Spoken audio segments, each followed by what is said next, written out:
नमस्कार दोस्तों, मैं हूं सौरभ शर्मा। आप देख रहे हैं भारत 24। दोस्तों, जिस शख्स से मुलाकात कराने वाला हूं उसके लिए ये कहूँगा कि घरों पे नाम थे और नामों पे ओहदे। बहुत तलाश किया लेकिन रेसलर संग्राम सा ना मिला। संग्राम भाई, बहुत बहुत स्वागत है आपका। थैंक यू सौरभ भाई, थैंक यू सो मच। अच्छा, जिस तरीके से मैंने कहा घरों पे नाम थे और नामों पे ओहदे, बहुत तलाश किया, रेसलर संग्राम सा ना मिला। नई तैयारी क्या है आपकी अब संग्राम भाई? Thank you so much Saurabh भाई कि आपने इतनी अच्छी बात बोली। बाकी क्या है कि मेरा ही मानना रहता है कि ज़िंदगी में प्रयास करते रहो, कोशिश करते रहो, वही लाइफ है। बाकी अपने हाथ में कुछ है नहीं। और आपका प्रयास एक सकारात्मक उसमें होना चाहिए कि कोई भी आपका एक्शन आने वाली जनरेशन को या एस्पायरिंग यूथ को इंस्पायर करे, मोटिवेट करे, वही होना चाहिए बस।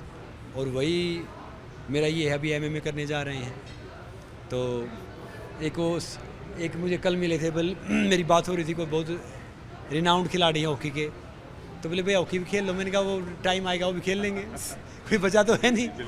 तो क्या है कि लाइफ में कुछ ना कुछ करते रहना चाहिए।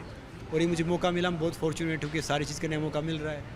तो ये मौका मिला तो अब ये करने जा रहे हैं। लेकिन भाई, यूथ में बहुत क्रेज़ देखा जा रहा है एमएमए का। हालांकि अभी बहुत ज़्यादा प्रचलन नहीं है, लेकिन फिर भी मुझे लग रहा है कि चीज़ें बढ़ रही हैं एमएमए को लेके। जानकारी लोग ले रहे हैं, यूथ अपना डाइवर्ट हो रहा है यूथ एमएमए के लिए। इस यूथ और को कैसे आप बताएंगे कि ये एमएमए किस तरीके से देखे, समझे, परखे और आके हिस्सा भी ले?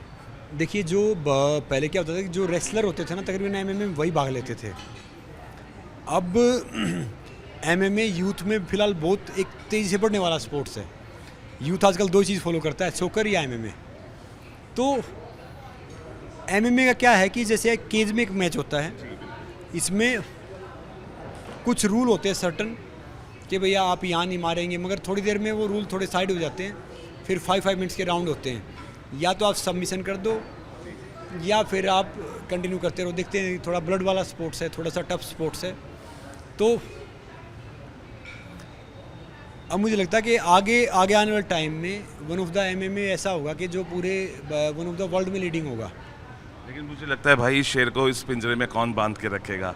और वो जो मैच होगा, मुझे लगता है कि ये कोइंसिडेंस है, पाकिस्तान के साथ हो रहा है। पहले भी मैच आपका दुबई में पाकिस्तान के साथ। मैं यही कह रहा था कि वो गदर में तारा सिंह के बाद मुझे लगता है कि पाकिस्तान के साथ मैं ही लड़ा हूँ, जितना पाकिस्तानी से कोई लड़ा नहीं है। मुझे कल पता चला कि ये मैच मेरा पाकिस्तान के खिलाफ है। कि कोच साहब को, हम सबको पता चला कि गामा वालों ने हमारा मैच ये जिक्र वारे पाकिस्तान के खिलाफ रखा है, ये रखेंगे भैया अपनी टीआरपी के लिए। तो उत्साहित थे हम भी इस मैच के लिए कि जैसा जो मैच होगा, जैसा होगा, लुक फॉरवर्ड कर रहे हैं।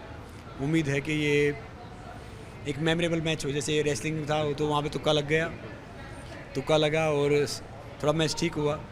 दुआ करते हैं कि तुक्का यहाँ भी लग जाए और मैच अच्छा हो। अच्छा भाई, क्योंकि आप इतने सालों से कुश्ती से जुड़े हुए हैं, यूथ आपको फॉलो करता है, आपको समझता है, देखता है, आपकी बातों को सुनता है। और जब आपके सामने बड़े हुए जो कुछ खिलाड़ी हैं, बहुत अच्छा अभी ओलंपिक्स में कर रहे हैं, लेकिन कुछ वजह से जब रह जाते हैं, विनेश की हम बात करें तो लगता है थोड़ा सा मायूस दिल होता है। एक कॉर्नर जो छोटा सा एक खिलाड़ी के में होता है, वहाँ मायूसियत आती है थोड़ी, जब पता लगता है कि सिर्फ कुछ ही चीज़ों की वजह से एक और मेडल हमारे देश से रह गया। बिल्कुल आता है, क्योंकि ये बैड लक था। मैं बता रहा था ना कि बैड लक था विनेश का और देश का, कि हम पदक जीतते रह गए। मगर सर्टन रूल रेगुलेशन होते हैं। जैसे मैराथन में आप हिस्सा लेते हैं, मैराथन का मेडल आपको तब मिलेगा जब कंप्लीट हो जाएगा। तो वो 100 ग्राम वेट था, वो विनेश का वेट थोड़ा ज़्यादा था। उन्होंने बहुत कोशिश की, उन्होंने मेहनत की, मगर वो आ नहीं पाया। तो एक तब जब आप फाइनल में पहुँच जाते हो, आपका शॉर्ट मेडल हो गया है, ये रात आपकी खुशी की होती है। और वो रात उन्होंने ऐसी मनाई है कि भैया बगैर खाए, बगैर उठे, बगैर ये सब किए। मगर मैं कहूँगा कि विनेश की इंसिडेंट से आने वाले खिलाड़ियों को और कोचों को सीखना चाहिए कि भैया आप कम से कम कोई बड़े टूर्नामेंट से पहले 6 महीने, साल पहले अपना वेट मैनेज करने लग जाओ। अपने आप को कर लो कि भैया मैं इस वेट में कंफर्टेबल आ सकता हूँ या आ सकती हूँ।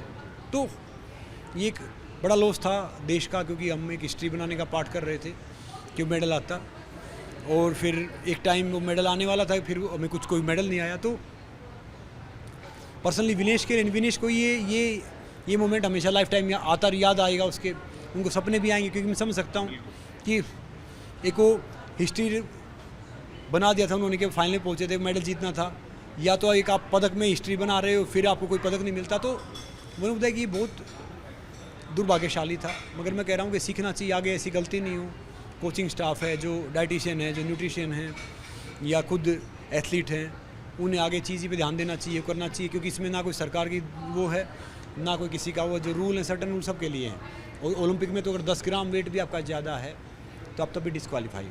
भाई रियल लाइफ में भी हमारे खिलाड़ी हिट है, और पर्दे पे जो किरदार जिसने भी निभाया, चाहे वो सुल्तान का, सलमान का हो, या दंगल में आमिर भाई का, सभी हिट रहे हैं।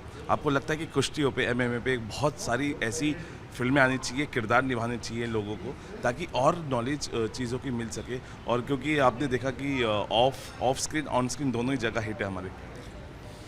इवन मैंने सलमान जी को मैसेज डाला था कि आपने फिल्म की थी भैया, हम तो सुल्तान हैं कर रहे हैं ऐसे, मतलब ऐसे मैंने मजाक में उनको बोला था।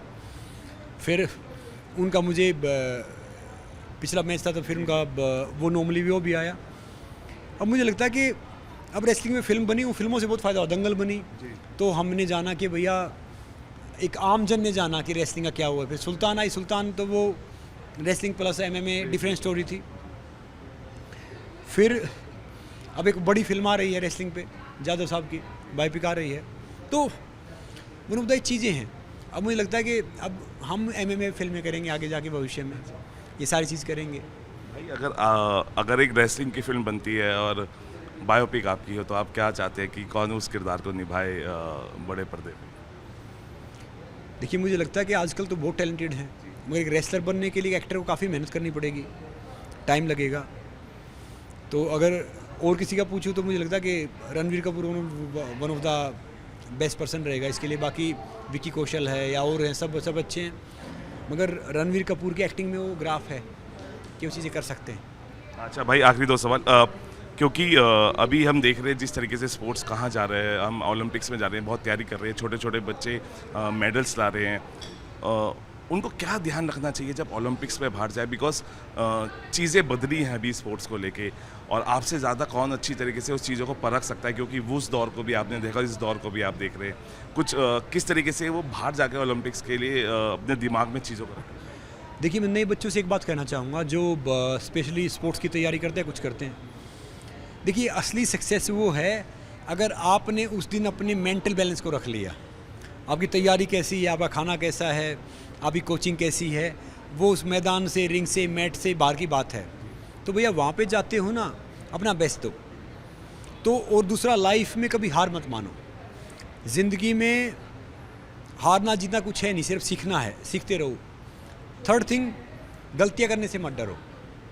एक गलती दोहराओ मत, गलतियाँ करते रहो। फोर्थ थिंग, जो अपना मूल्यांकन करते हैं वो खुश रहते हैं, जो दूसरे का मूल्यांकन करते हैं वो दुखी रहते हैं और पीछे चले जाते हैं। तो हमेशा अपने आप को अपना बेटर वर्जन बनाते रहो, आगे चलते रहो।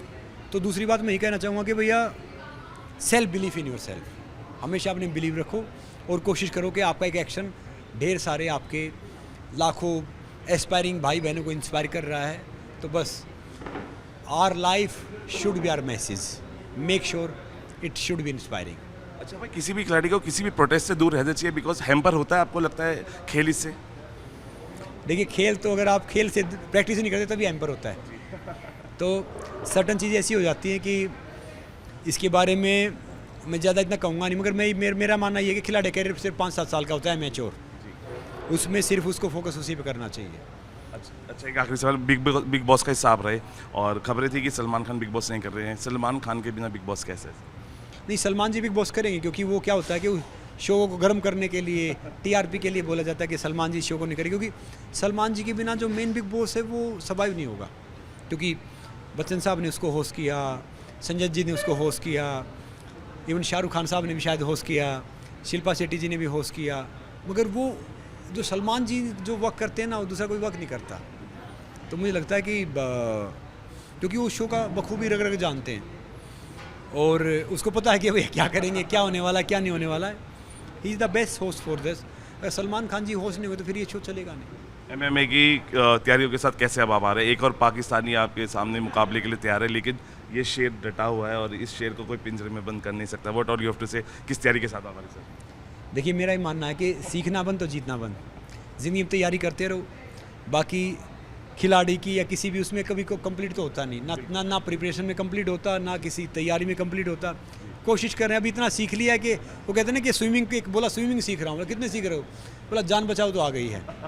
तो इतना सीख लिया कि भैया नाक वाक ना टूटे, हाथ वाथ कर लेंगे, जबड़ा वड़ा कम टूटे, तो वो थोड़ा सा बचाव सा आया अभी।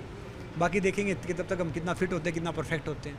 बिल्कुल, थैंक यू भाई हमसे बात करने के लिए। देखिए ये शेर दहाड़ने के लिए तैयार है और सामने एक और पाकिस्तानी खिलाड़ी इस बार होगा, लेकिन जो कंपटीशन टफ होगा, इस टफ कंपटीशन में हमारा शेर कैसे दहाड़ेगा ये देखने लायक होगा। फिलहाल अभी लेते हैं, बने रहिए भारत 24 के साथ।